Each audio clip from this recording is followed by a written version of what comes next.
Hello, and welcome to the lecture for section 1.3 on linear functions, slope, and applications. We have a long lecture today, so I'm going to just jump right in. But I did want to share this picture. This is kind of a fun picture for me. This is a 2-month hike that I did from the middle of France to Rome, Italy. And I had no phone, no computer or tablet. I had no technology. And so often along the way, I try to find a library or maybe a internet cafe. And in this small town, I was asking directions to the library and was sent into this office-looking building and ended up in this office. And this nice lady here said that I could use her computer at her desk. It was a huge office with this huge desk, very ornate, and a big conference room in the table, and she continued to conduct business while I was getting on Facebook and doing updates about my trip. Turned out she was the mayor of the town, and she let me in, all stinky pilgrim and all. And so it's a great reminder that when we step outside of ourselves and go on adventures, that unique and wonderful things can happen and create great memories. So in section 1.3, we're looking at linear functions. We're looking at slope and then some applications or problems. So we're going to learn how to determine the slope of a line given 2 points. This is probably review for most of you. We're going to solve applied problems involving slope. And remember that slope is just another word that means average rate of change, or vice versa, really. If you're asked to find the average rate of change, you're going to find the slope. We're also going to find the slope and the y-intercept of a line if we're given the linear equation y equals mx plus b. Notice we can also write this in functional notation as f of x equals mx plus b. We're going to go ahead and graph a linear equation using the slope and y-intercept, and we're going to solve applied problems involving linear functions. So we say a function is a linear function if we can write it as f of x equals mx plus b, where in this case both m and b are actually numbers or constants.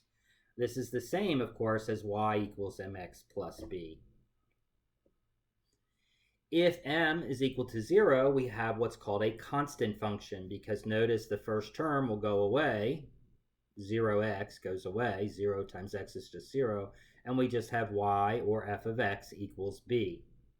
For example, we might have f of x equals 3, which is the same as y equals 3. And this is a constant function, or a horizontal line. If m equals 1 and b equals 0, notice what we get here is 1x plus 0, or simply x. So we get f of x equals x, which is the same thing as y equals x. And this is called the identity function, because the y and the x are the same value. Okay. So here we have a graph on the left of a linear function, and the linear function is down here. F of x, or y, equals 1/5 x plus 2. And this is just, if you looked at each of these points and plugged them in, 0, 2, 0 is x, 2 is y, they would satisfy this equation and be solutions because they're indeed on the line. The identity function, again, is just where y equals x. They're the same value. So it's all the points 1, 1, 2, 2, 3, 3. And you can see it's a diagonal going through the origin of a graph. I'm talking a little bit fast because I know we have a lot of slides to cover, but you can slow me down if you want, or you can always pause and look at these graphs during the video as well. That's the nice part about having video lectures. Now here's the constant function, and this is a great one to pay attention to and slow down. So again, remember the constant function is when m equals 0, okay? And so we have y equals b, and in this case we have y equals -2. Now when students graph this, the most common mistake I get is students putting simply a dot on the y-axis at -2. Which is a point on this line, but this is saying every place that y equals -2. Well, that's this whole horizontal line. So when you're graphing y equals -2, it's not a point, it's a linear equation, and it's a constant function. It's a constant function, okay? We could also have where x is equal to a constant, x equals a in this case, or x equals 4. Again, this is not the point on the x-axis at 4, but it's this entire line that goes through x equals 4, this vertical line. And of course, remember from the previous lecture that if a vertical line touches multiple points, it is not a function. It is not. So horizontal lines are given by, excuse me, I'm sorry. Horizontal lines are given by the equations of y equals a constant or f of x equals a constant, and it's a function. Vertical lines are given by the equation x equals a constant, and these are not functions. Vertical lines not functions, horizontal lines are functions. All right. So let's figure out how we find the slope. Remember, this is also the average change between 2 points. The slope m of a line containing the points x1, y1. Here we have x1, y1. Of course, this would be a value, right? You'll be dealing with numbers. And another point, x2, y2. So this is point 2, this is point 1, and we just denote them by subscripts. Now, the slope is equal to the rise over the run. A lot of people remember this. Well, rise is when you go up and down. So it's how far does it go up and down? This is the rise over here on the right. And the run is how far it goes across. So from point 1 to point 2, how far does it go across? And from point 1 to point 2, how far does it go up or down? Okay. So the rise is the changes in the y's, as we can see here, because y goes up and down. The run is the changes in the x, because we're going left to right. And notice it doesn't matter if we subtract point 1 from point 2 or point 2 from point 1. Well, we'll end up getting the same answer. What's important is that you make sure that you have the points lined up like a little tower here, that y2 is above x2, not juxtaposed. Okay? So it's the difference in y's over the difference in x's. Another common mistake. You know, our minds like to organize things in order. And so a lot of times students will have this reverse. They'll put the x's on top and the y's on bottom because we like x's to come before y. All right. So let's look at an example. We're going to graph the function f of x equals negative 2/3 x plus 1 and determine its slope. Well, how do we graph things? We find ordered pairs, right? So we want to find a couple different sets of x and y that we can then connect the dots, so to speak. So we've got y equals negative 2/3 x plus 1. So let's pick some values of x and calculate the value of y. We really only need 2 because it's a linear equation and we can just connect the dots, the line between them. But with a linear equation, it's often good to do 3 just to make sure we don't do our math wrong. Now, when I have a fraction value in front of the x, it's a good idea to pick values of x that are multiples of the denominator. Multiples of the denominator. So I'm going to pick x equals 0, x equals 3, x equals 9, x equals 6. Actually not, 6 isn't a, yes it is. 6, x equals 9, 12, etc. What this will do is it will make this fraction go away, and that always makes it easier, especially when graphing. So if we pick x equals 3, we get y equals negative 1. And I'm not going to go through the math here. You can stop and look at the calculation.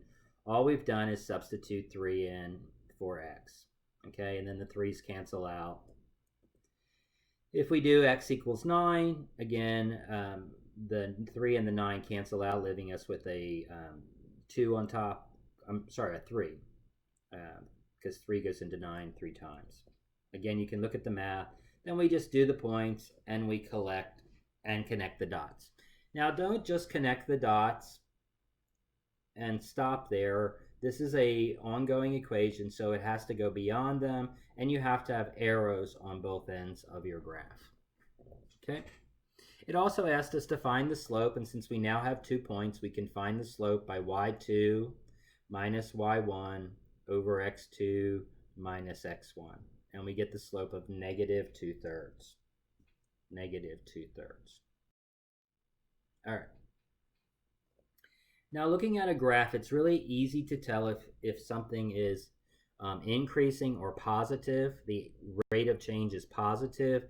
If the line is going up as we go from left to right, these graphs are increasing, which means they have a positive slope, that the change is positive. We have an increase. For negative slopes, the line is going down from left to right. We read from left to right, and so we read this graph from left to right, and we can see as we go from left to right, these linear equations are indeed going down. Oops. So for a horizontal line, the change in y between any 2 points is 0, right? Because the y value is the same. And so if I subtract y1 from y1, I'm always going to get 0. So notice we have 0 divided by some number in the bottom, but 0 divided by anything is always 0.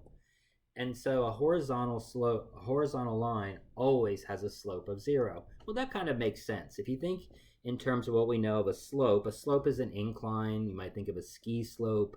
And if we have a flat area, we have no ski slope. We have no slope at all. We have no incline at all. So that sort of makes sense. Okay. If a line is vertical, the change in y for any 2 points is non-zero. So the y values are going to change. We have 2 different y's. But the change in x is 0 because the x value is the same, and x1 minus x1 is always going to be 0. And remember, we cannot divide by 0. We cannot have 0 in the denominator. 0 is your friend. Don't lock him in the basement is my little rule of thumb. So m, or the slope, is not defined. Okay, so we don't have a slope for a vertical line. Okay, I always say this is like a cliff. When you fall off the cliff, you don't know what's going to happen because you die, and death is undefined. I don't know. I'm always trying to think of ways to remember things. All right, now be careful here again. This is not a point. This is a line. Will this be a vertical line or a horizontal line? These are the easiest to graph, but they're also the easiest to make mistakes. First, making it a point, and second, doing it the wrong thing. So if you want, you can do a table. That might help you kind of remember. And since x always has to be negative 2, then we can put any number for y next to it. So here's a table with 3 different values for y. We can graph them. Ah, yes, x equals a constant is a vertical line because it's going through x equals negative 2. Again, it's not a horizontal line because if it went this way through negative 2, that would be y equals negative 2. So this is a vertical line 2 units to the left of the y-axis.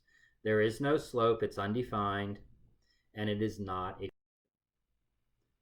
Let's think about y equals 5/2. Again, we know this is a vertical or horizontal line. We know that x can be anything, but y has to be 5/2. And so if we do a table, again, the y's are always the same, and we have different x values.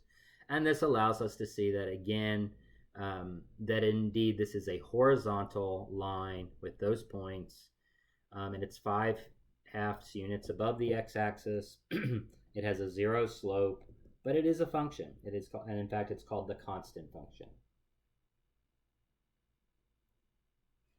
Well, all right. Now let's try a problem. You may have heard of the grade of a road, and the grade of a road is a number expressed as a percent. And what this does is it tells us how steep a road is on a hill or mountain. Okay? So a 4% grade means the road rises 4 feet for every horizontal distance of 100 feet. Now, you may not know this, but percent is a French word, percent, and cent in French means 100. And cent in America, there are 100 cents in a dollar, so it's not so hard to think. So 4% is 4 per 100, or rises for every run of 100. 4 per 100, 4%, 4 per 100. Okay? So let's look at an example now. We know what a grade is. Construction laws regarding access ramps for the disabled, state that every vertical rise of 1 foot, a rise, requires a horizontal run of 12 feet. What is the grade or slope of such a ramp? So a couple of things about this problem. A good thing to do when you have a problem like this and you see stuff and you don't actually see it, you read it and you get overwhelmed, is to draw a picture. Okay, so we're talking about a slope, so we're talking about an incline, which is just a triangle. So I can easily draw a triangle that rises 1 feet and goes over 12 feet. And you can kind of see it there with a visual of the actual disabled ramp. Okay, this will help you visualize. So we know that the x value is 12 and the y value is 1 by looking at the graph, because here they also built this triangle on the xy Cartesian coordinates. So we know that the slope is 1 over 12, rise over run, and we're talking about the grade as the percent of the incline. And that's what we have to remember here. Our answer is not 1/12. The grade is not 1/12. When you're doing these problems, you have to pay attention to the details. Specifically here, we're looking for a grade, which is a percent. Well, how do I turn a fraction into a percent? Well, I turn it into a decimal with my calculator and then move the decimal place over 2. Okay? If I divide 1 by 12, I get 0.083. Well, 0.083, I move the decimal place over 2, and I get 8.3%. A grade is a percent. So if I left the answer as 1/12, wrong. If I change the answer to 0.083, wrong. It tells you in this problem the grade is a percent, so I have to convert a fraction to a decimal and then the decimal to a percent. Okay, this is really key as far as techniques. You've got to pay attention to the details of a problem. You've got to pay attention to the context of the problem and the unit or the way the answer should be formatted. The grade or slope of the ramp is then therefore 8.3%. Okay. Slopes can also be considered as an average rate of change. And we talked about this before. So if you're asked to find the rate of change between any 2 points on a graph, all you're going to do is find the slopes. So here's a graph. This is obesity among adolescents between the ages of 12 and 19 in America from the year 1985 to the year 2010. Wow, you can see it's gone up quite a bit in those, 20 some years. All right. So the percent of American adolescents aged 12 to 19 who are obese increased from about 6% in 1985 to 18% in 2008. The graph illustrates this trend. Now, first of all, I want you to see the slope. Overall, the graph of this line is going up. So we know that the slope is positive. And so visually, like if I was trying to find the slope on this, which we actually are because we're looking for average rate of change, I know that my answer should be positive. And if I do the calculation and I get a negative, it's an easy check because immediately I can see from this picture, my slope should be positive. Okay. Now, the x value is the year, so we have 2008, and 18% is the y. 1985 is here, and 6.5% is the y. So all I have to do is plug these into my slope formula. So there's the coordinates. I've copied them over from the other graph. We know that slope is average rate of change, is the difference in y's over the difference in x's. And so the average rate of change over the 23-year period was an increase of 0.05% per year. Now, how do you, when you're answering these application questions, you can't just say it's an increase of 0.5% because you've got to say the unit. Now, when we're doing slopes, it's the units are easy because it's the unit of y, the numerator, per the unit of x. Well, remember y was percent, so it's 0.5% per, what's the unit of y? Well, the unit of the denominator. The unit of x is simply the year. So it's 0.5% per year. So it's very easy to do these units in your answer. because it's numerator per denominator, percent per year, percent per year in this case. Okay. The linear function, this is a graph of just any linear function.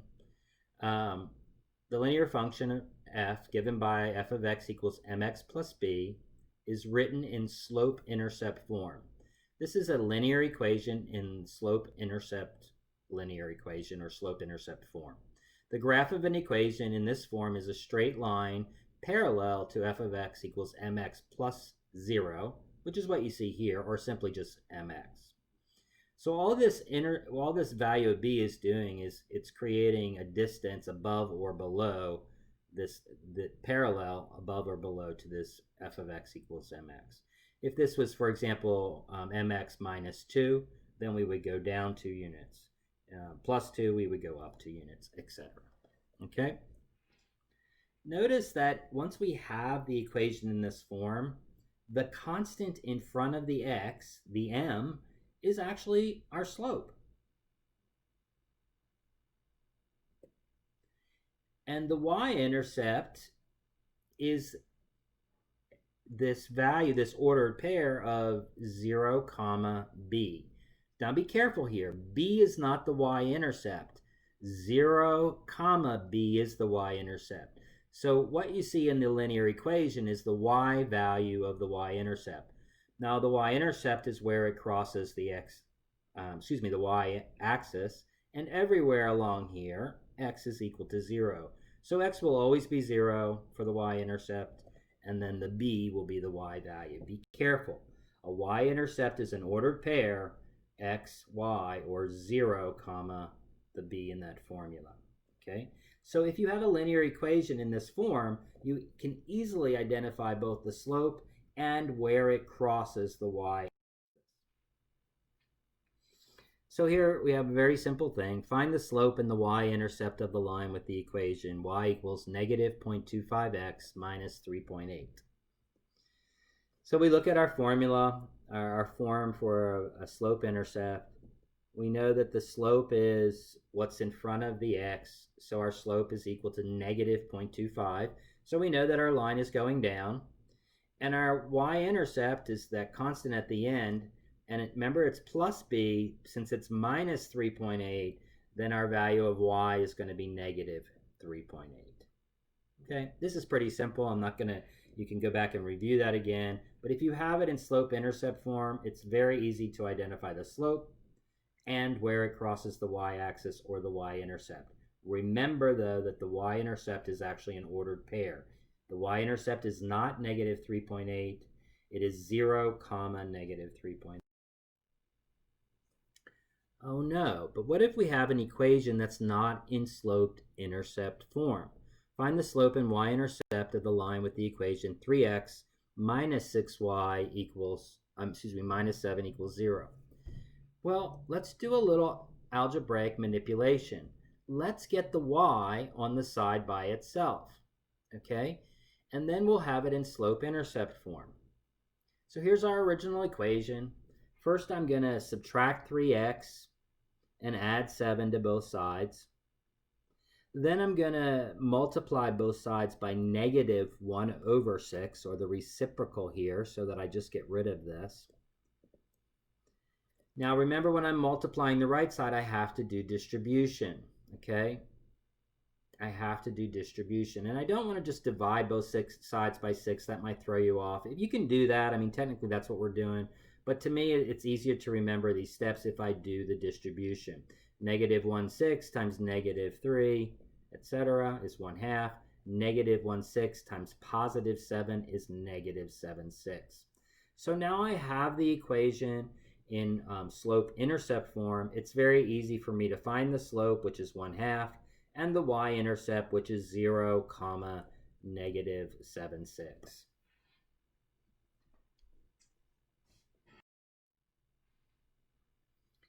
So let's look at an easy way to graph an equation if it's in slope and intercept form. Remember, right away, we already know a point on the graph, and that's specifically where it's crossing the y-axis. So it's crossing the y-axis at 4. So we know we already have a point of 0, 4. Okay? And we know the slope is negative 2/3. Okay? And we also know that, well, so let's first plot that point, 0, 4, and then we'll use the slope to find a second point. Remember that slope is rise over run. Now this one has a negative in it, and we need to put the negative either in the numerator or the denominator. We cannot put it in both because negative divided by negative would be a positive. So in this case, we've moved it into the numerator. Remember, rise over run, so we're going to go down 2 units. The change in y is negative 2, go down 2 units. The run is the change in x is positive 3, so we're going to go to the right 3 units. If we do that, we can see our second point, all right? So we go down 2 units from 0, 4. We start at that point, 0, 4, the y-intercept, go down 2 units, and then run 3 units, and we have our second point, 3, 2.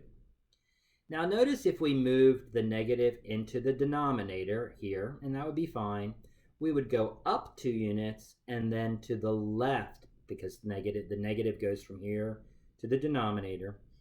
We have negative 3, so we'd move 3 units to the left.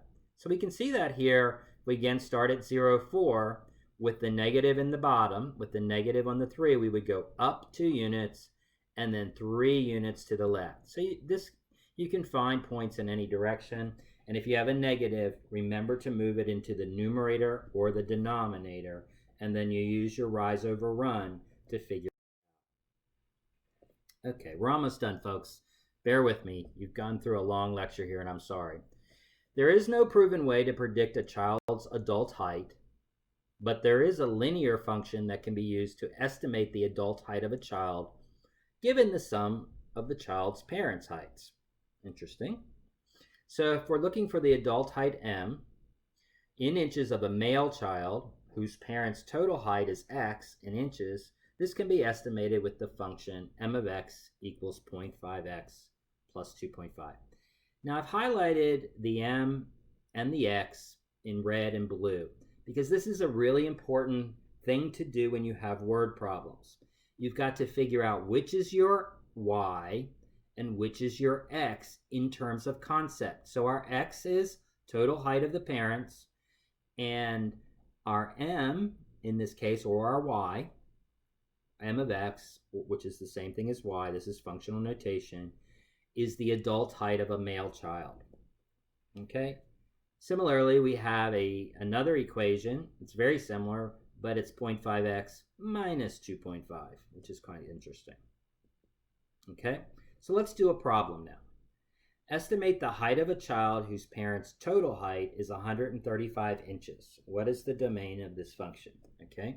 Very important to pay attention to the details. So the question is to estimate the height of a female child. So we know we're going to use the second equation. And we're given that the parents' total height is 135 inches. Now what does the parents' height represent? The parents' height represents x. So all we have to do is substitute x in here. Okay? So there's our formula. Our x is equal to 135, so we plug that in for x in the equation, and we simply do the calculation. All right? It's important to pay attention. This is in inches. So the adult height of a female child for this situation would be 65 inches. If we wanted, normally we do heights of humans in feet inches. So we would just divide this by 12 and see what the remainder is, and we'd get 5.5. Okay, that is the end of this lecture. I know it's been a lot. Hopefully it's been helpful, and it will help you do the homework. See you next time.